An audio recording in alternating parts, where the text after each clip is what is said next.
दोस्तों, मैं हूं रणदीप सिंह और स्वागत है मेरे चैनल आरएस लाइव। धुरंधर जो है बॉक्स ऑफिस पर डेली नए नए कीर्तिमान कायम कर रही है, बॉक्स ऑफिस पे झंडे गाड़ रही है। आज है पांचवा दिन। 4 दिनों का जो बोल सकते हैं ट्रेड का जो ऑफिशियल कलेक्शन है वो आ गया। थोड़ा सा उसमें मुझे अभी भी लग रहा है कि कुछ चेंज करने का, अगर साकनी का डाटा उठा ले, अलग अलग ट्रेड एनालिसिस का अलग अलग आंकड़े आ रहे हैं। लेकिन सब मिला जुला के आप देखिए 20-25 करोड़ का ही अंतर है और सारे है जो आस पास ही हैं। लेकिन उस हिसाब से मैं मानता हूं कि जो अभी तक मेकर्स का जो आंकड़ा नहीं आया वो इनसे काफी 50 करोड़ से ऊपर ही का आंकड़ा आएगा, क्योंकि ये पहले भी डिमीन करके दिखाते रहे धुरंधर पहले का जो ऑफिशियल कलेक्शन था उसको। तो आज हम वीडियो में साकनी के जो भी डाटा है उसी के हिसाब से चलते हैं। तो जो डे नंबर 3 में इंडिया नेट का कलेक्शन उसका हुआ था 113 करोड़ हुआ था, जो 339 करोड़ 27 लाख था, और 550 करोड़ में वर्ल्ड वाइड कलेक्शन दिया था।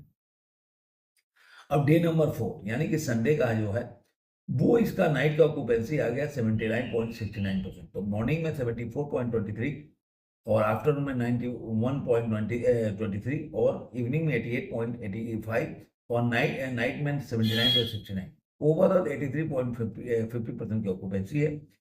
तो इसने इसने इनके हिसाब से मूवी जो है 114 करोड़ 85 लाख रुपए कमाती है, जो कि मुझे भी लग रहा है कि थोड़ा कम है, क्योंकि इसका 80 करोड़ से ऊपर का एडवांस बुकिंग हुआ था। तो आप मान के चलिए ये आंकड़ा भी ऊपर भागेगा अगर प्रोड्यूसर का फिगर आएगा तो, क्योंकि जब 75-80 करोड़ का आंकड़ा अगर है तो आप मान के चलो कि मैं मानता हूं कि 1.5 तो कम से कम उसका कलेक्शन आना चाहिए। तो मैं 140 करोड़ से नीचे नहीं मानता कि इसका कलेक्शन आना चाहिए इस दिन का, डे नंबर 4 का। क्योंकि अगर मान लिया 80 करोड़ का तो आप 160 भी नहीं मानोगे तो 135 तो दोगे, 135 140। तो चलो 114 करोड़ और 85 लाख रुपए, तो 454 करोड़ इंडिया नेट के कलेक्शन में 454 करोड़ और 12 लाख रुपए। यहाँ पे आपने कई केजीएफ का रिकॉर्ड हो गया, दंगल का, ये सारा रिकॉर्ड टूट चुका है, इसमें कोई आनी जानी नहीं है, सारे रिकॉर्ड ये सब यहाँ टूट चुका। ठीक है, अब इनका ग्रोस हो जाता 541 करोड़ और 97 लाख रुपया। ओवरसीज से इन्होंने जो कल का ही दिया था 149 करोड़ 65 लाख, अब दिया है 159 करोड़ 35 लाख, करीब 30 करोड़ 30 लाख घटा ही दिया है। लेकिन जोड़ना चाहिए इनको, करीब मेरे ख्याल से 50 करोड़ से कम नहीं कमाया होगा ओवरसीज से। तो इसलिए इन्होंने 149 करोड़ नहीं रखा, ओवरसीज में कोई चेंजेस नहीं किया, फिर भी 691 करोड़ 32 लाख रुपए मूवी कमाती है। तो अगर इनके हिसाब से भी ओवरसीज में अगर ओवरसीज का आंकड़े जोड़ा जाए तो ये 50 करोड़ तो 744 करोड़ 97 लाख रुपए होगा।